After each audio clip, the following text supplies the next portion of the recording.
Es viernes, Hilario. Ya, así es. Es viernes, no es jueves como ustedes vieron con el burro feliz. Es viernes de historia, es viernes de anécdotas, es viernes de conocimiento. ¿Eh? Y el doctor Joaquín Robles Linares, nuestro historiador, nuestro amigo, pues aquí está con nosotros, como todos los viernes. Buenas noches, Joaquín. Buenas noches, qué gusto estar otra vez, otro viernes con ustedes. Aquí es donde se da cuenta uno qué rápido pasa la semana, ¿no, Joaquín? Porque ya de repente, ¡pum!, otra vez. Aquí andamos. ¿Y qué tema traemos, Joaquín? Fíjate que es un tema que fue muy importante para la historia de Sonora, pero también para la historia del país.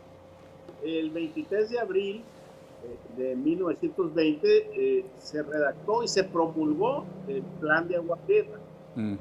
Este plan, este documento que a fin de cuentas permitió que los sonorenses llegaran a la presidencia de la República y que aquellos sonorenses que habían acompañado a Carranza al inicio de aquella revolución constitucionalista, pues rompieran con el coahuilense y estos se erigieran como una fuerza política en torno a un documento que era precisamente el Plan de Agua Prieta.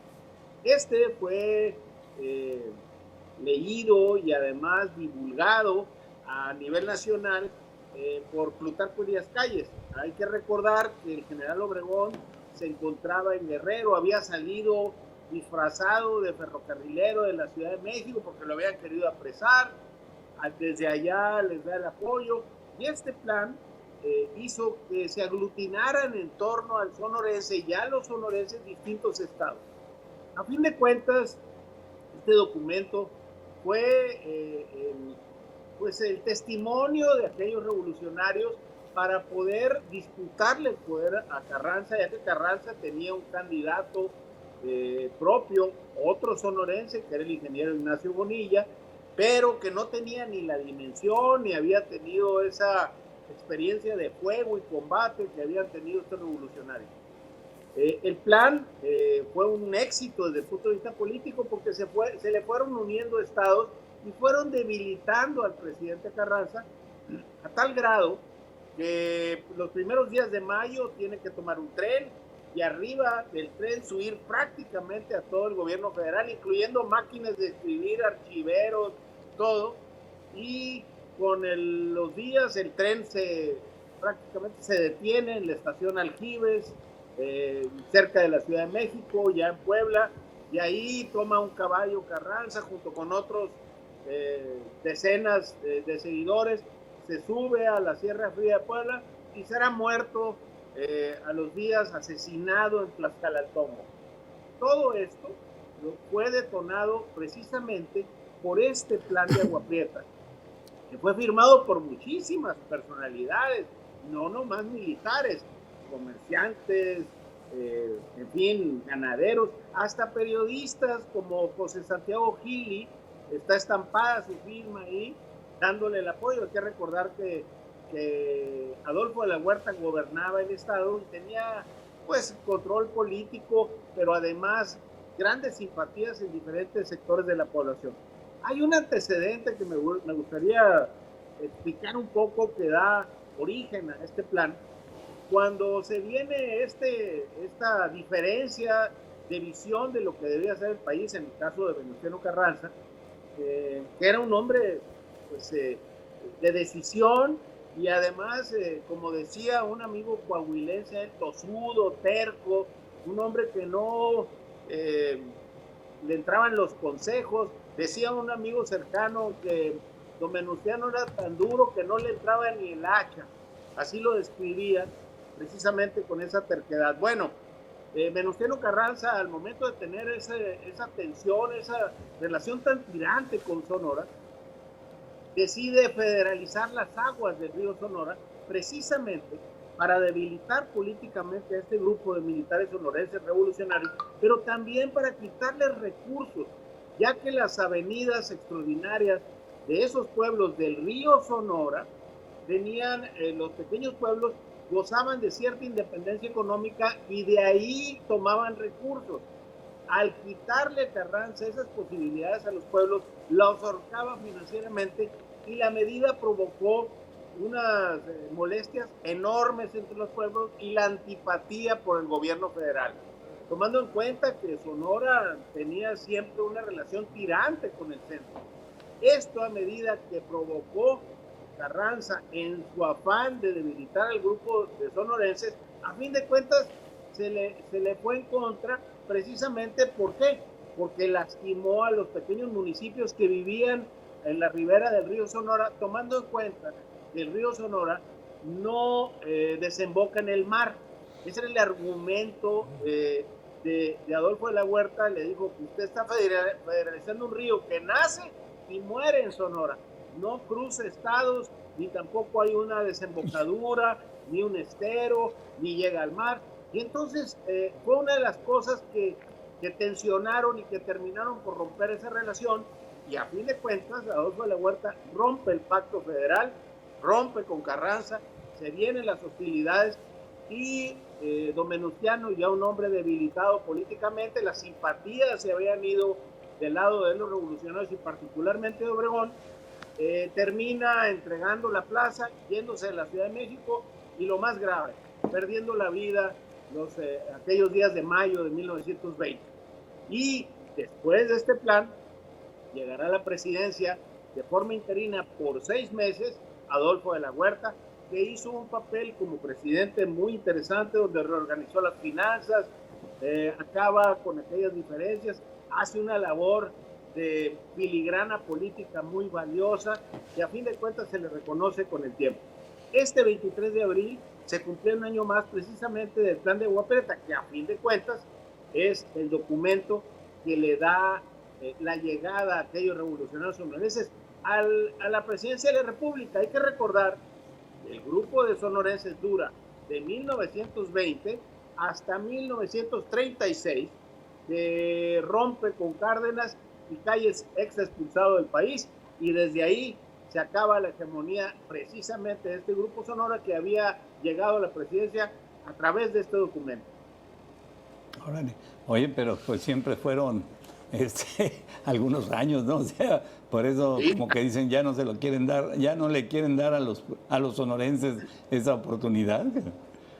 Así es, sí, definitivamente. Fueron desde 1920 al 36, pero además, acuérdense que después del 28 que asesinan a Obregón, nace lo que se conoce como el Maximato, todo en torno al general Plutarco Elías Calles, y entonces ahí todavía esas condiciones en la cual los sonorenses dominaban la política nacional y habían creado un partido, en fin, habían establecido distintas estrategias para el control político del país.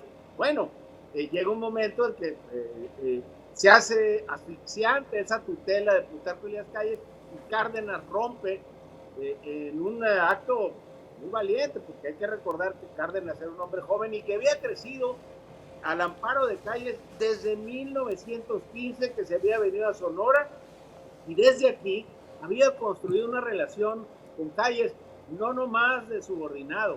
Yo te puedo decir que era prácticamente un hijo de Plutarco Elías Calles. Bueno, pues, pero pues ya el poder es el poder, mi querido Joaquín. ¿Qué pasó con los caudillos que se oponían de alguna manera a Carranza? ¿Ya había muerto Zapata para el 20? ¿Zapata y Villa? Sí, Zapata muere el 19. Y hay que recordar que en una labor también de habilidad política de Obregón, todo el zapatismo, incluyendo el general Genovevo de la O y muchos de los personajes, no nomás zapatistas que estaban en el frente de batalla, sino los ideólogos del agrarismo, Obregón hábilmente se los atrae y los lleva. De hecho, las primeras repartos agrarios y una verdadera política agraria la diseña Obregón. Quizás es algo que no se le reconoce y eso es algo que no se difunde mucho, pero ese zapatismo beligerante, combativo, agrarista, se suma al proyecto de Obregón, y desde la Cámara de Diputados y desde otras organizaciones políticas tendrán una participación muy intensa precisamente con esa vinculación que tiene Obregón. Hay una cosa curiosa, eso hace unos años tuve la oportunidad de moderar una mesa en este sentido, y hay una colonia en la Ciudad de México que tiene las calles, el Guatabampo, el Chojó, en fin, nombres que tienen que ver con nuestro estado, y es precisamente porque aquellos grupos agraristas, Obregón les repartió tierras, calles y todo, y esas lotes o esos lugares recibieron los nombres precisamente del origen sonorense del presidente de la República en la época. Oye, ¿qué colonia es? ¿No te acuerdas, Joaquín? No recuerdo no la tienes a la mano. Fíjate que una de las investigadoras que estaba ahí, curiosamente platicaba ella con mucha simpatía, cómo al caminar o transitar en la Ciudad de México, pues veía la calle Guatabampo y las otras calles, y eso tenía que ver precisamente con la época de Obregón y esa afinidad con el agrarismo que tuvo ese régimen. Interesante. Pues luego vamos a rastrear la colonia. Así es. Y bueno, hoy yo creo que había también la pena recordar eso. Y para cerrar también, un 26 de abril, como hoy, pero de 1879, mediante el decreto número 57, se establece Hermosillo como capital provisional. Sí, tenía la fecha perdida esa. Sí, fíjate que un día como hoy, de 1879, el general Francisco Serna, en un lance político así medio arriesgado, porque las élites sonorenses traían la capital de Sonora en la bolsa, y si un día los fuertes eran los de Ures, se le llevaban a Ures, si eran Arizpe, si eran Álamos, de Álamos, y entonces el general Francisco Serna se trae la capital Hermosillo, y para no tener conflicto con esas élites, precisamente porque dominaban el escenario político, les vende la idea de que la capital iba a ser provisional. Y así queda, pero hasta 1917, en la Constitución que se juró en Magdalena en septiembre del 17, ya queda establecido de manera oficial y definitiva que Hermosillo sería la capital.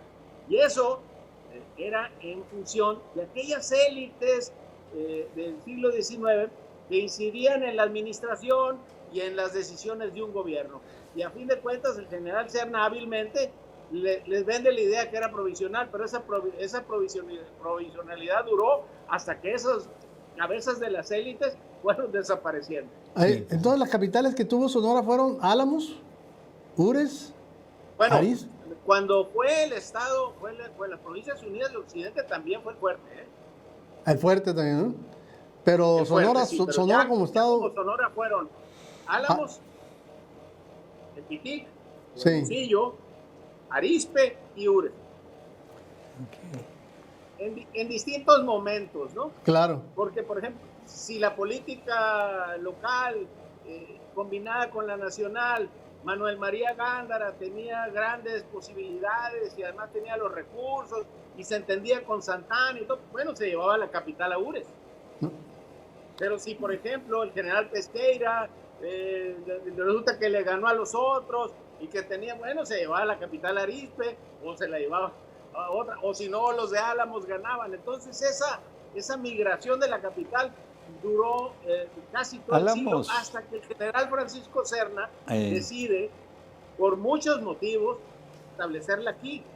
Y para que no le hicieran olas, dice, bueno, hacer provisionalmente, pero la provisionalidad duró hasta 1917. Oye, pero Álamos tenía pues cierta justificación, ¿no? Porque había una fuerza económica sumamente grande y había un control económico también muy fuerte desde que se acuñaban ahí las monedas y la minería en esa región fue una cosa extraordinaria. Entonces, yo creo que era un poder económico que también jaló la capital.